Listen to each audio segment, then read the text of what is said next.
ጌታችን መድኃኒታችን ኢየሱስ ክርስቶስ እዚህ ጋር ነው የቆመው። በጦርነት ጊዜ ስለመጣው ነው። በጣም ስጋት ላይ ስለሆነ ሚሳኤሎች ይተኮሳሉ። ይህንን ቪዲዮ እያዘጋጀው በነበረበት ሰዓት ራሱ የተለያዩ ሚሳኤሎች ይተኮሱ ነበር። የምናገኘው እዚህ ጋር ደግሞ የሚካኤልን ቤተክርስቲያን ነው። አሜን።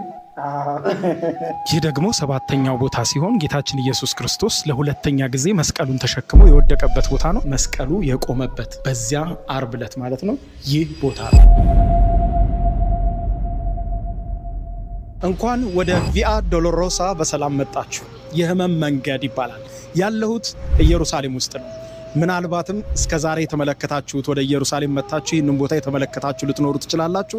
ማየት ላልቻላችሁና እስከ ዛሬ ግን ኢየሩሳሌም መጣችሁ ይህንን አስገራሚ አስደናቂ ቦታ ያላያችሁ ሰዎች እኔ ዛሬ በደንብ አሳያችኋለሁ ማለት ነው።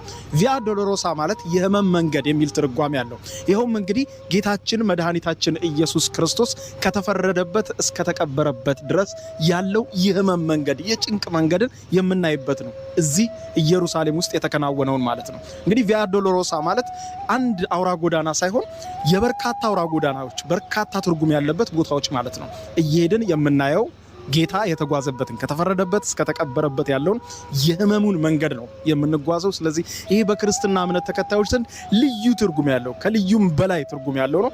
እንደምናያቸው እንግዲህ እነዚህን ሁሉ መንገዶች ነው የምንጓዘው። ጌታ የተፈረደበት እናያለን፣ መስቀል ያሸከሙበት፣ ከዚያ በኋላ ለመጀመሪያ ጊዜ የወደቀበት፣ ከዚያ በኋላ እንደምታዩት እያንዳንዱ ትርጉም ያለው ነው። እዚህ ጋር የምትመለከቱት መስቀሉን ሲሸከሙ ሚስማር ላይ የመቱበት ቦታ፣ ከዛ በኋላ የተሰቀለበት ቦታና እንዲሁም ከመስቀል የወረደበት ከዚያ በኋላ የተቀበረበት እነዚህን ሂደቶች ነው ቪያ ዶሎሮሳ የሚባለው ወይም የህመም መንገድ የሚባለው በሙሉ ይህንን መንገድ ነው ማለት ነው። ስለዚህ ቀጥ ያለውን አውራ ጎዳና ይዘን ይህንን መንገድ እየሄድ ነው እያንዳንዱን ነገር እያየን አብረን እንጓዛለን ማለት ነው። እንግዲህ ይሄ ልዩ ትርጉም ያለው ልዩ መንገድ ነው ማለት ነው። ስለዚህ በመሀልም የኢትዮጵያ ኦርቶዶክስ ተዋሕዶ ቤተክርስቲያንንም በዚህ በኢየሩሳሌም የሚገኘውንም 10ኛው ላይ አይተን ነው የምናልፈው ማለት ነው። እስከተሰቀለበት ድረስ ልዩ የሆነ ጉዞ ነው።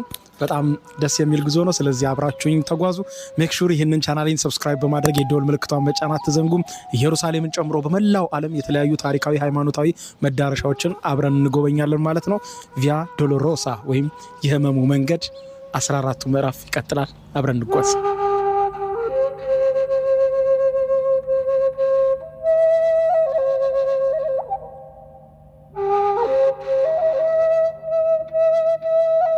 ይህንን መንገድ እንግዲህ ዘንባባ ይዘው ይጓዙታል። ብዙ ሰዎች ያንን የህመም መንገድ ይጓዙታል። እንደምታዩት ነው መንገዱ ቀጥ ያለ ነው። ብዙ ነገሮች አሉ። ስለዚህ እስኪ አሁንም አብረን እንጓዝ።